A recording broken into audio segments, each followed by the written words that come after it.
Hello everyone, আসসালামু আলাইকুম। Welcome to the my new blog. তো কেমন আছেন আপনারা? আশা করি সবাই ভালো আছেন। আমিও আলহামদুলিল্লাহ ভালো আছি। তো আজকের ব্লগটা হচ্ছে 2025 সালের বিশ্ব ইজতেমা নিয়ে। আজকে হচ্ছে আখেরি মোনাজাত এবং শেষ মোনাজাত। তো এই মোনাজাতে অংশগ্রহণ করার জন্য মানুষ অনেক দূর দূরান্ত থেকে আসে।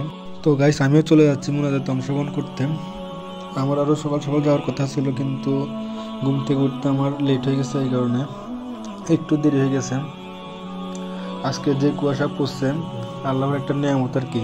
তো আমি যাচ্ছি এয়ারপোর্ট কাওলা থেকে। এয়ারপোর্ট থেকে মানুষ দেখতেছি হাঁটতে হাঁটতে যাইতেছে। তো আমি একটা লোকাল বাস পাইছি, লোকাল বাসে উঠছি, লোকাল বাসে করে যাইতেছি। মানুষ মানে এত মানুষের ভিড়, আল্লাহ জানে আরও সামনের দিকে কী অবস্থা। এইদিকে এত মানুষ, আরও সামনের দিকে কী অবস্থা হবে। তো না টেনে ভিডিওটি দেখতে থাকেন, ইনশাল্লাহ দেখতে পারবেন মাঠের সামনে যে কী অবস্থা। আমার মনে হয় বাংলাদেশের 64টি জেলা থেকে মানুষ ইজতেমায় অংশগ্রহণ করে।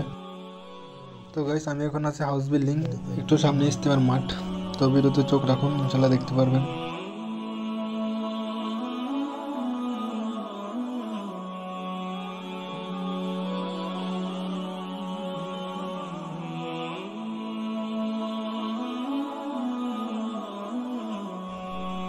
তো গাইস, রাস্তায় যে মানুষের ভিড়, এই কারণে গাড়ি যাইতে পারতেছে না। তো বাস থেকে আমি নামে গেছি, এখন আমি হেঁটে যাইতেছি ইজতেমার মাঠের দিকে।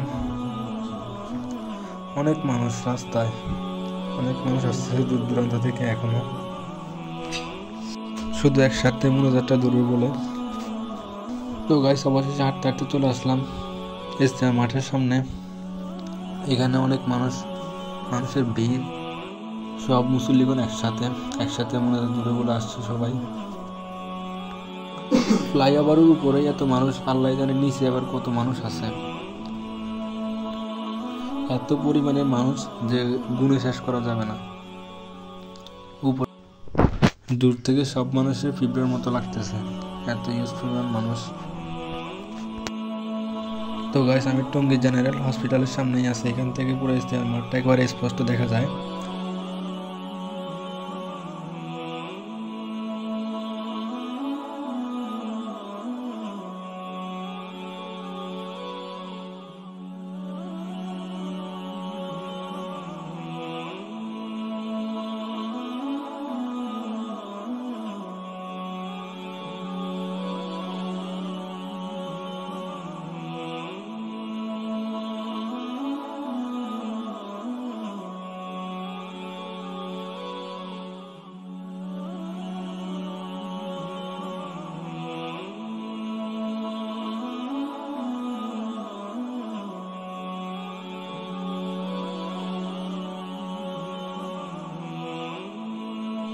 যেদিকে তাকে ওইদিকে শুধু মানুষের মানুষ দেখা যাচ্ছে। হ্যাঁ, এইদিকে তো মানুষ একেবারে বাসের উপর উঠে গেছে যে মোনাজাত ধরার জন্য। এখনই মোনাজাত ধরে ফেলবে, মোনাজাত হচ্ছে যে 9টা ধরবে আর কি। এটা হচ্ছে সিঁড়ির কাছে, সিঁড়িতে মানুষ উঠতে পারতেছে না, নামতে পারতেছে না, এত মানুষের ভিড়। আমার মনে হয় 2024 সালের থেকে 2025 সালের ইজতেমায় মানুষ বেশি হয়েছে, এত পরিমাণের মানুষ। তো গাইস, মোনাজাত ধরে ফেলছে, চলেন মোনাজাতটা শুনি।